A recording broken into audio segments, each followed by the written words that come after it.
Okay, Rob. Saturday's quarterfinals, we did touch on the Argentina result earlier. Did you expect the scoreline to be as big as that, 43-20 against Ireland? No. And the sort of brand of rugby the Argentinians were playing was just quite spectacular. Yeah, I mean they've moved a long way away from just that heavy emphasis on their scrummaging in the old days, and a sort of propensity for sort of desperate scrambling, resolute defence, niggling, spoiling. They generally bring the opponent down to their level. Yeah. But now, I mean, it's some teams are going to have to start thinking about going up to their level, because they've really sort of evolved in a big way, whereas the Springboks haven't, which is a bit of a concern.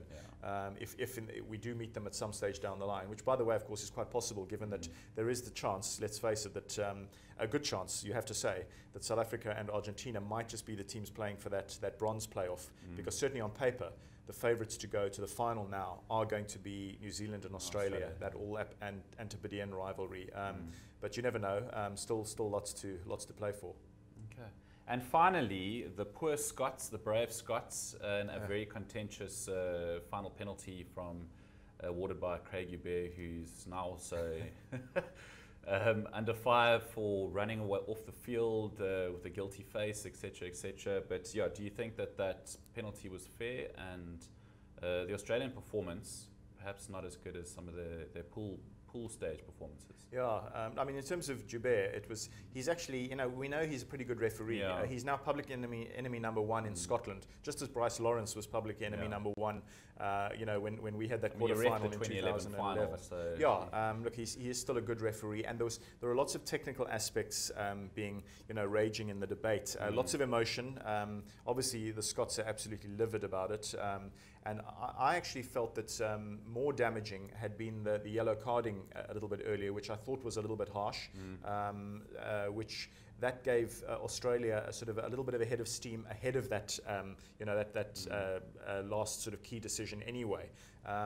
It's funny, I didn't think that either side really looked as though they seriously wanted that quarterfinal. It was a strange game to me. And of course, the Scots got a couple of intercept tries because the Australians were sort of throwing the ball around a little bit wildly, sometimes in their own half. They don't perhaps play knockout rugby quite as effectively as South Africa do, which is one reason why you might think South Africa, if it comes to that, and we do end up playing Australia at a later stage in this World Cup, might still have a pretty good chance against them. But look, full marks to the Scots. They put up a tremendous fight. I had always had a gut feeling. I had a gut feeling that this was the one that they said would really blow out.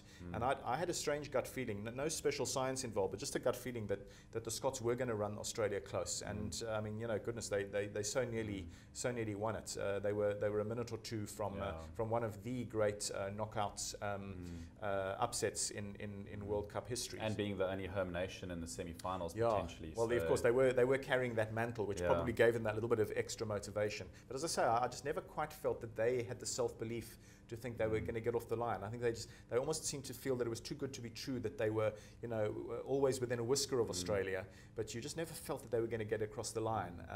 And maybe on the balance of things, Australia just about still deserved to get to the semi-final. Yeah, well, it has been a bizarre World Cup. I mean, Scotland almost went down to Samoa the week before and didn't go through. So I mean, after Japan, all sorts of outcomes are deemed possible at this World Cup, and that's what's made it such a fantastic tournament. Just on the balance of things, I mean, there's been great worldwide praise for the quarterfinals, for the way they've captivated audiences, and that's been the case for the whole tournament. It's certainly been one of the most sort of crackerjack World Cups that we've seen, and hopefully that continues, to the end of the line. Although from the semis onwards is often when really conservative game plans tend to kick in, possibly even from a team like New Zealand. Okay, Rob Howing, thank you very much. We'll speak later in the week, no doubt. Thanks, Nick.